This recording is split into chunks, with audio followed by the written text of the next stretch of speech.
I'm going to explain how capitalism ruined bending in Legend of Korra. It's not a debate that the benders in Avatar The Last Airbender are obviously much more powerful at a much more younger age than the majority of the benders that we see in Legend of Korra. I actually do not believe this to be a result of bad writing or even a plot hole. I think it's very essential to the world that Legend of Korra takes place in, specifically its relation to industrialization. In Bitter Work, Uncle Iroh does a good job of explaining all the elements, and in the sequence, we see how the elements are directly tied towards an individual and their bending style. For example, he describes water as the element of change. He talks about how it is the element that embodies community and love, and that how that enables their people to get through hard times. If you focus on the style of waterbending, which is based off the martial art Tai Chi, sorry if I pronounced that wrong, it's a very fluid and graceful style that emphasizes the body's natural movements. Not only that, but the way that we see these characters, especially powerful waterbenders like Paku and Katara, utilize waterbending, most of their attacks are redirecting their opponents like own attacks and the momentum back at them. In this way, powerful benders fully embody the spirit of their element.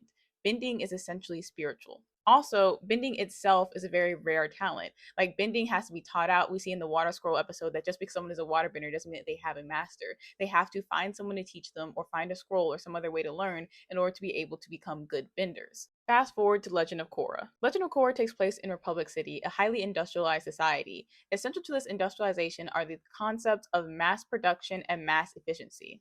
This also applies to the teaching of bending, which has made it more commercialized and less specialized. For example, in Avatar: The Last Airbender, lightning was a skill that was reserved almost primarily to the royal family of the Fire Nation. However, in Legend of Korra, we see Mako and several other benders utilizing lightning techniques. When bending is mass produced, the art of bending itself is lost. The subtlety of specific movements, specific ways of moving one's body, that connecting to the spiritual element of bending has been lost because of this mass industrialization. So these commercialized moves, broken down to the bare essential things, trying to teach someone just how to move air, move rock, move fire, without any of these specialized techniques that made bending an art, that made some of the most powerful benders in the world, has led to overall weaker bending in the majority of benders we see in Legend of Korra.